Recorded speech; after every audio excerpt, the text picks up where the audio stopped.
Hello, I'm Michael Kurland, CEO and co-founder of Branded Group, an award-winning facility maintenance and construction management company that services multi-site commercial properties such as retail, restaurants, healthcare facilities, and educational institutions. Welcome to the Be Better podcast. Each week, I interview thought leaders from a variety of industries who will share their stories and the lessons they learn as they strive to be better for their clients, partners, employees, and their community. Are you ready to be better? All right. Welcome to another episode of the Be Better podcast. I'm your host, Michael Kurland. Super excited today. We have Jordan Meinster, president and founder of Pickup USA Fitness. Jordan, welcome to the show. Why don't you tell the audience a little bit more about yourself and your company? Thanks, Michael. Glad to be here. My name is Jordan Meinster. As Michael said, I'm the president and founder of Pickup USA. Pickup USA is about a 10-year-old company at this point. Opened our first location in 2012, just outside of LA in Irwindale, California. And now we've got locations across the country. In short, Pickup USA is a fitness club. So we've got your traditional fitness amenities that you're going to see at other gyms, weights, cardio equipment, things of that nature. But our specialty is basketball. So when you walk into any of our clubs, you're going to see most of the footprint is basketball courts. And that's where we specialize our services. So we do group basketball training, private basketball training. People can rent our courts out. Our bread and butter service is pickup basketball with referees. So that was our original service offering all those years ago. And that's really what put us on the map and still why people primarily come to Pickup USA. So pickup basketball is super popular. Pastime for people. 30 million people across the country play it, and we just provide a little more organization to it and add refs to it, and people have fun. That's awesome. Yeah, it's really one of the main reasons why we wanted to get you on the show. It's just you're kind of doing it better in the fitness industry, and I can tell you from my pickup basketball days, it's not really fun when you have to call your own fouls, and you get that one guy that's playing 5-on-5, and every time you drive the lane, it's a foul. So, so it's good that there's a third party ref there that's neutral. Michael, I lost you there. Cut out.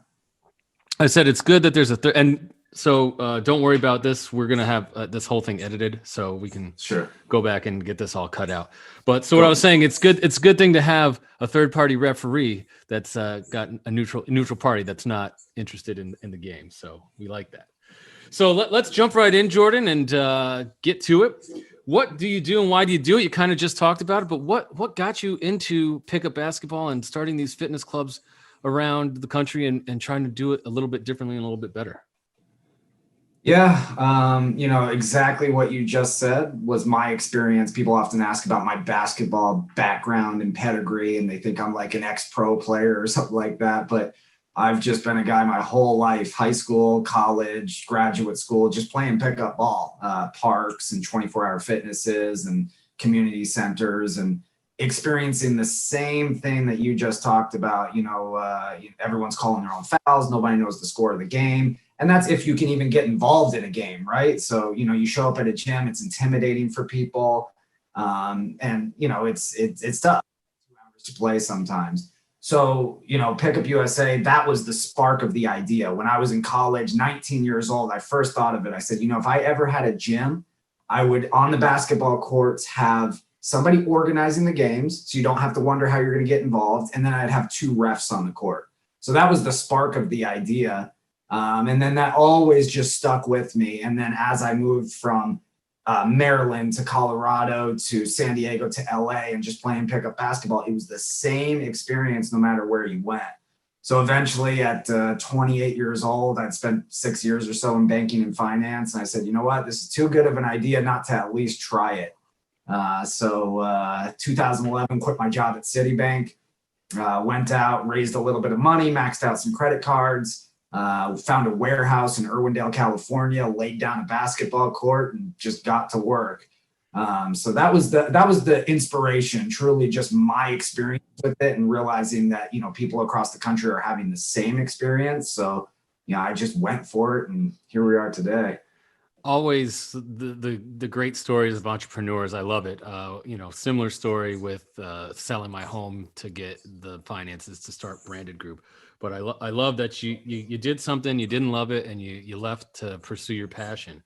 And I can definitely tell you, as a former high school basketball player, I drive by the basketball court down the street from my house every day, and there's always pickup games. And to your point, I'm so rusty. I don't want to get on the court. I don't want to play with these guys. I'm intimidated. I'm not going to get in the game. So, Totally. I think what you're talking about is great. I think what you've done is great, actually. So let's jump into the next question. What are you curious about right now? What's got you going in this crazy time that we're living in? Yeah, I think you said it is a crazy time, and just kind of wondering what's next, right? Like in January, a year ago, we didn't even know what COVID was. January, February, Pickup USA was having our best months ever.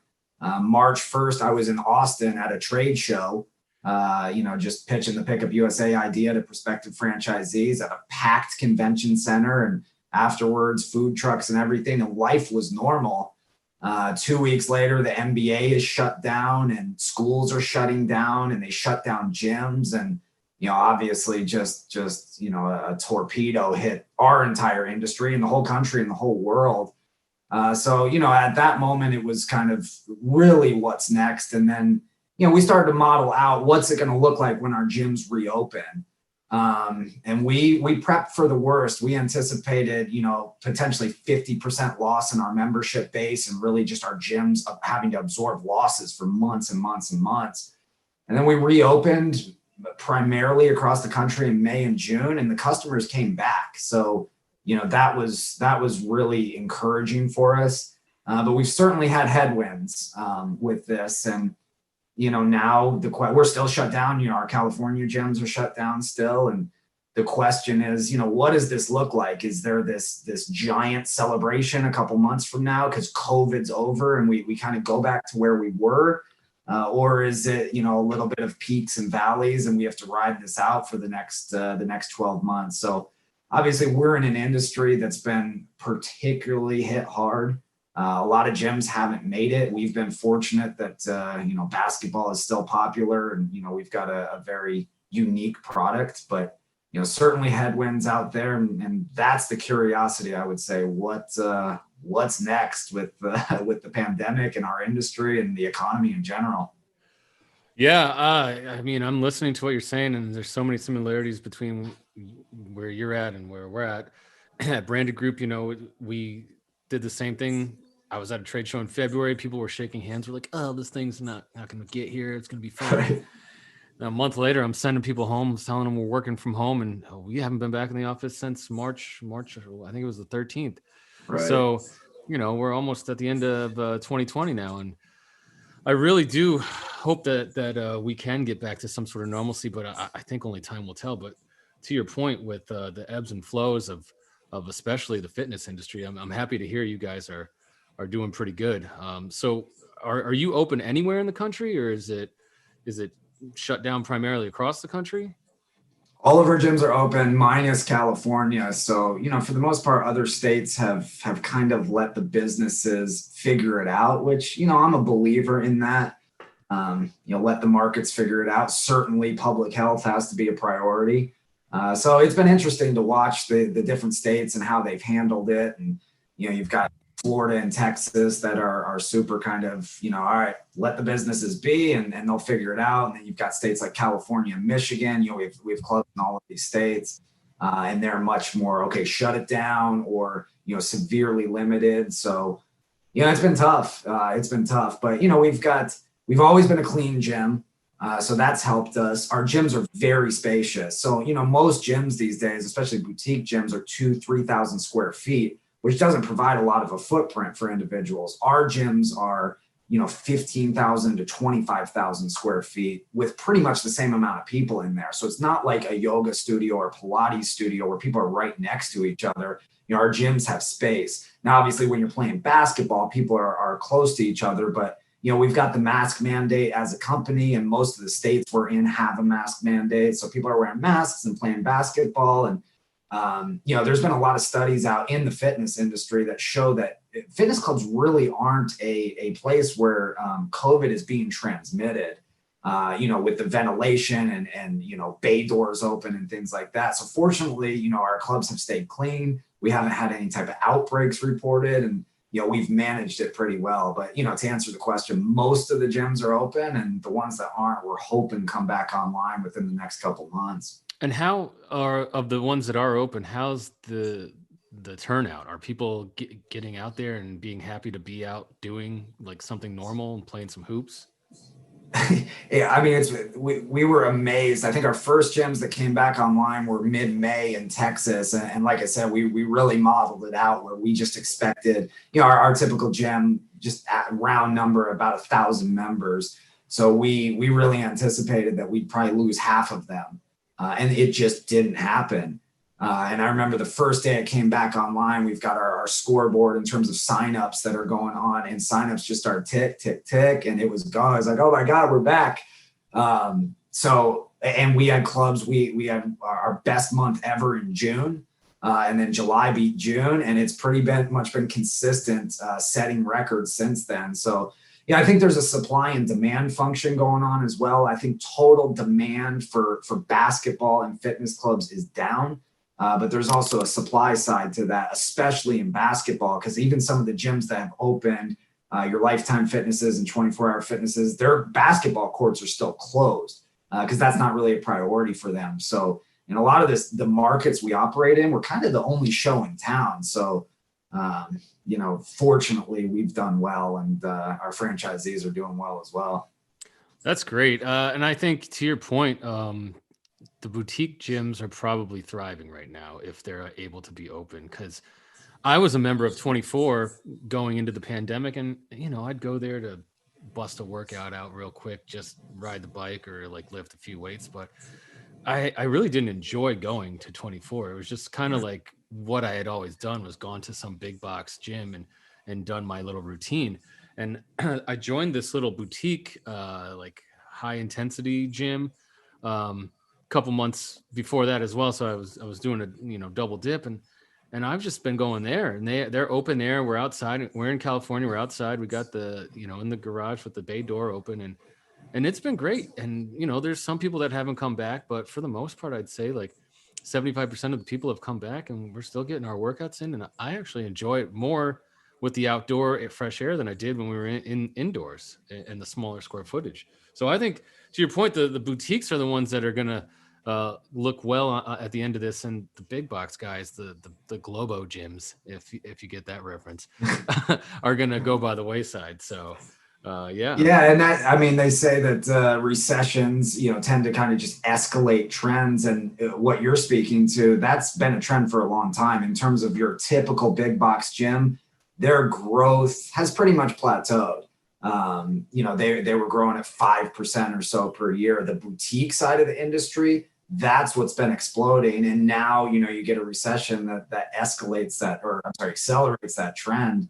And here we are. So I think what you're speaking to is really where the demand is in this industry. People want a specific experience, a boutique type experience, and that's what we provide on the basketball side of it. So that's awesome. It's such a simple concept, but like you've taken it and you've made it amazing, and you've got, like you said, 1,000 per gym, and you're at an event in February with franchisees ready to sign up, and I see nothing but good things in your future. So that's great to hear. Sure. So let's go to the next question. This is the Be Better podcast, right? So how are you being better to yourself currently? What are you doing? Yeah, good question. I also earlier wanted to mention our slogan at Pickup USA is a better way to play. So Pickup USA, a better way to play. So as you're saying, be better, it's very synonymous with what we do.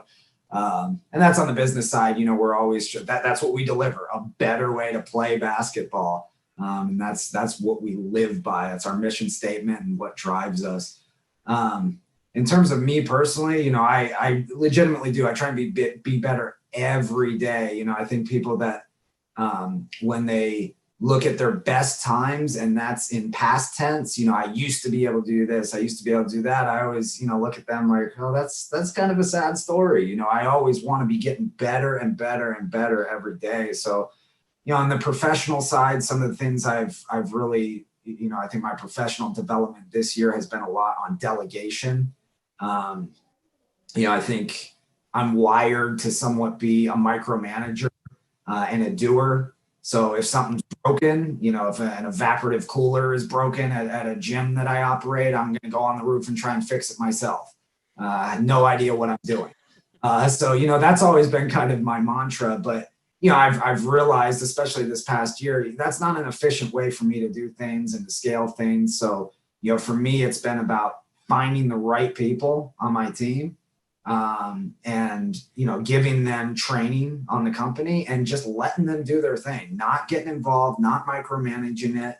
And same with our franchise owners. We're going to provide them a ton of training right off the bat. And it's intense at first, but once they complete their training, they know the brand. You go out and operate your business. So I think in terms of being better for myself, that's been huge for me this year. Just delegating to individuals, letting them do their thing and getting out of the way.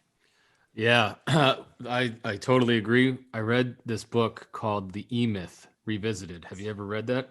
I haven't. It's basically talks about what you're talking about, which is, when you started your company, you were wearing all hats, right? I'm going to assume you were doing accounting, sales, probably reffing some games. Yes. Also like doing the sign-up sheet, right? And your time was just spread so thin, but you knew how to run your business best, right? Because you were the one that got it off the ground. But as you start getting deeper and deeper into your business, you don't have the time, and your time's not well spent for you to be out there reffing or for you to be on the roof changing the condenser coil, right? So it kind of focuses on like hiring and delegating, like you said. Finding experts in their field to be your accountant, to be your lawyer, to be your HVAC technician, which is what we do.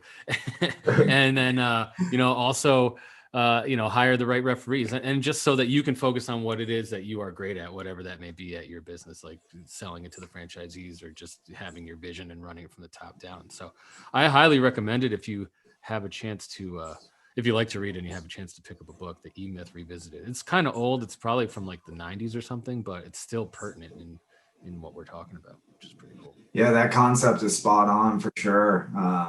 I know that's helped me. Like you said in the beginning, I was doing everything. And I've heard a statement, 80% is good enough. So I think, I believe that I can clean the basketball courts better than anyone. And certain tasks like that that was years ago that I gave that up. But it's like, what? Maybe somebody can clean it 80% as good as me, and they're not going to be on their hands and knees for 2 hours scrubbing it. But that's good enough, to start scaling the business. So, that's certainly been a big part of my continuing professional development. Yeah, scalability is, you have to be able to be at 30,000 feet when you're the president or the CEO and just watch and make sure things are operating the way you need it to operate so that you can keep growing.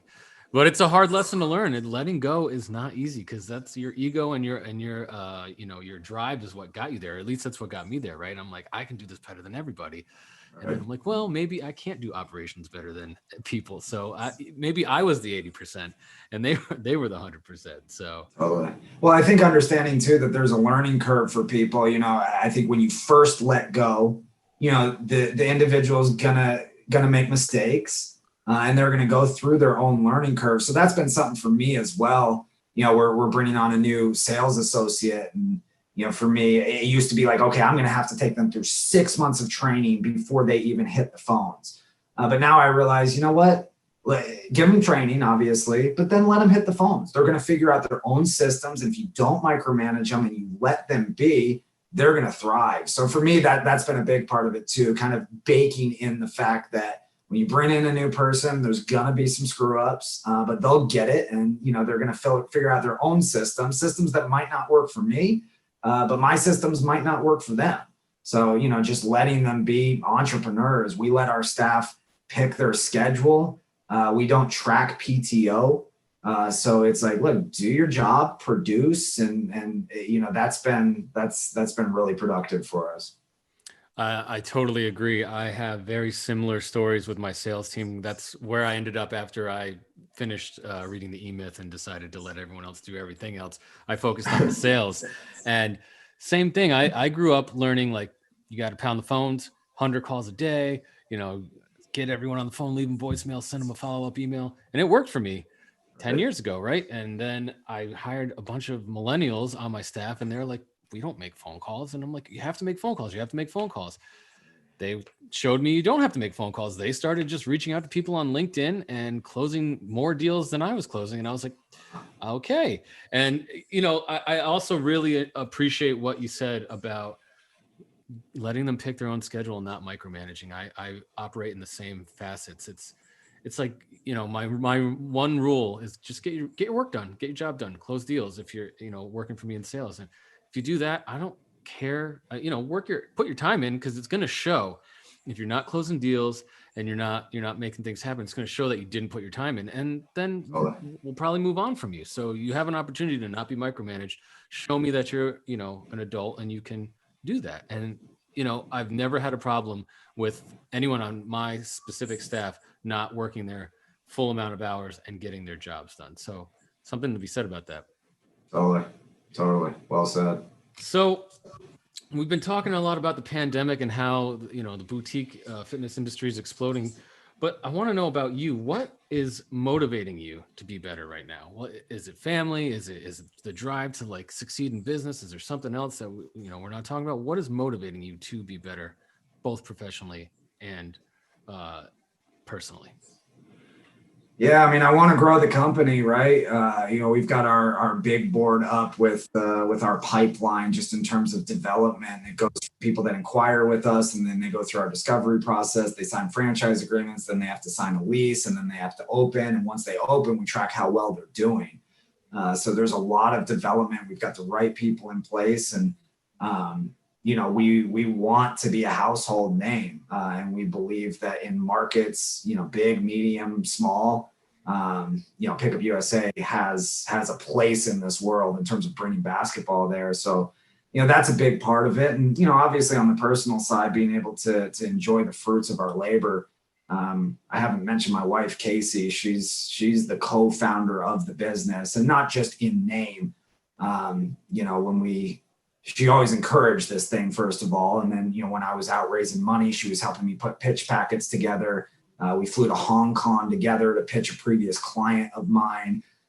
So, right by my side that whole way through. Once we finally signed a lease on a building, we were putting in 20-hour days.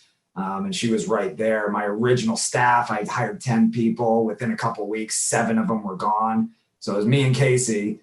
She'd work the front desk. I'd be reffing.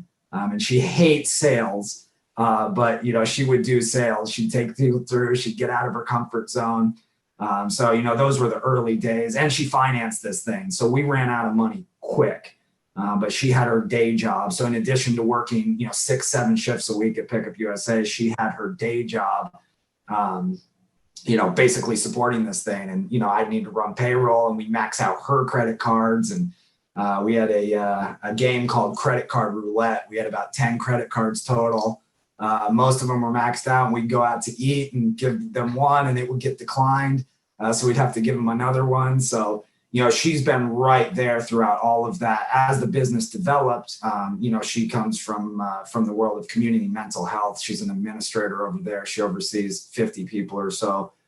So she's really helped us build systems in terms of, supervision schedules and our training modules and everything like that. So, I just wanted to throw that out there in terms of, you asked what's motivating me. She's put in so much work on this. And, we until recently haven't really seen a dollar out of it.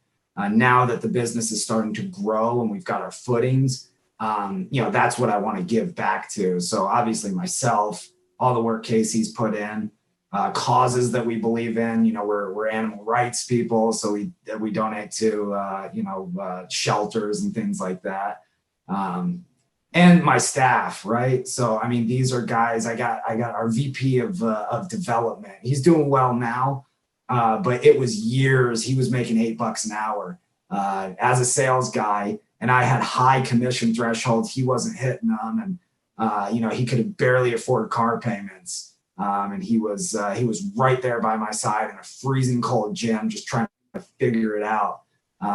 So seeing nice paychecks getting delivered to our staff, seeing franchisees making a lot of money, seeing them promote their staff. One of our franchise owners in Michigan, he's now partnered with his general manager in terms of an equity stake in the business. So it's like, we're creating jobs, we're creating money, and the hard work's paying off. So in terms of things that are motivating me, obviously for myself, I want to have things, so to speak, but all the people, primarily Casey and my staff and the franchise owners, it's a beautiful thing to see their success too. That's great. That is a great story. I love everything you're saying. Cheers to your wife. That is amazing. And your VP. Those are some good people. So you found some good people in your life, and I'm happy to hear that. Beyond good. Yeah. We have at Branded Group, it's be better to our employees is one of our mottos, and without them, we would be nothing. So we have to, take care of them, make sure that they're happy. And I jogged my memory when you said you're taking care of your VP of development that's been with you forever. We got some people that have been with us for almost 6 years. We're about to hit our 7th year, and we got some that have been there for almost all of it. So it's pretty intense. It's pretty awesome. I love hearing these similarities. So last question. This is the same question I ask everybody, and it's kind of the fun one. What do you consider yourself to be an expert at, and what advice do you have for our audience to become an expert at said thing? That's a good question. I mean, I think there's two sides of our business. One is operating fitness clubs. So I think we've certainly got core competencies there. The other side is franchising. And those are two totally different things. Operating a fitness club is about being a doer and being in there and doing it yourself. Franchising is about teaching people how to do it and, making them make their own money. So I think, in both of those regards, operating fitness club and franchising, those are our as a team, areas of expertise. I think, primary advice with that is, if you're looking to start a business, if you have a business, it's just really about keep going, right? That's the success that's going to come to you, because there's going to be really hard times. And I always hear people that, haven't ran a business say the first year is the hardest. I think that's BS, right? Because the first year you're still, this is so exciting, I'm going to make a bunch of money. It's year 2, year 3, year 4, you've been on the grind and you're not making money, and you get hit with torpedoes like COVID or whatever is out there. That's when you're truly tested. And I think reasonable people give up, right? It doesn't make a lot of sense to keep going. But the success stories out there are the ones that do keep going. And, I think every good entrepreneurial story, the first several years, even, 8, 9, 10 years in some cases, are just filled with lots of failures and lots of setbacks. And then you hear the statement, overnight sensation, 10 years in the making. And you start to see the stories once these people pop. But the stories that I really like are the ones, the books you read or the movies that you watch, where it's like, okay, this whole journey has just been setback after setback. So I think, advice, whether you're running a fitness club or whether you're franchising a business or whatever you're doing, it's just keep going, figure it out. The tough times are just moments in time, and the good times will come eventually. I couldn't agree more. Year 2 was definitely the hardest year for me. We had been going so hard. I had no life. I had no social life, and I was just working 20 hours a day for like 14, 16, 18 months straight. And I was just like, what? And to the point, wasn't making any money. So I was like, what am I doing this for? Like, but it's paid off at this point. But you jogged my memory with the good stories. Have you ever read, I'm going to go to another book here. Have you ever read Shoe Dog, the Phil Knight Nike story? I'm familiar with that story. I've never read that book, but I'm vaguely familiar with the story. You should check it out, man. He did. It took him, I want to say, 20 years before he hit success. And all he did was dump every dollar he ever made back into the company. And they obviously, you know, where they're at now. And he's had a lot of ups and downs in his life, but it's a great book, especially for an entrepreneur that's, you know, gone through some trials, some ebbs and flows. So Shoe Dog is I highly recommend. Yeah, I mean, it's stories like that keep you going for sure. You're like, okay, you know, this, and you hear it constantly. And I think until you join the club of people who have started a business, you just don't get it. And that's not putting those people down. It's just saying like, it is such a different world out there. And sometimes it's isolating and you get filled with self-doubt and you wonder like, is this ever going to work? But when you hear stories like that, okay, you know, that's what keeps you going toward the promised land. Absolutely. Well, Jordan, it's been great having you on the show. It's been a great conversation. Audience, I hope you've also enjoyed. Jordan, if the audience wants to get a hold of you, how can they reach out? Yeah, email is probably best. Jordan at pickupusafitness.com. And my name is spelled Jordan. So Jordan at pickupusafitness.com. Great. Well, Jordan, again, thanks for coming on. And audience, until next time.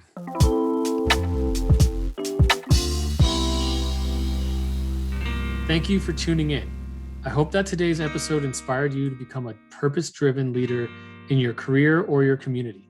There's no doubt that when we lead with purpose, we can change lives. If you enjoyed today's show, I'd be grateful if you would take a moment to rate us on your preferred listening platform.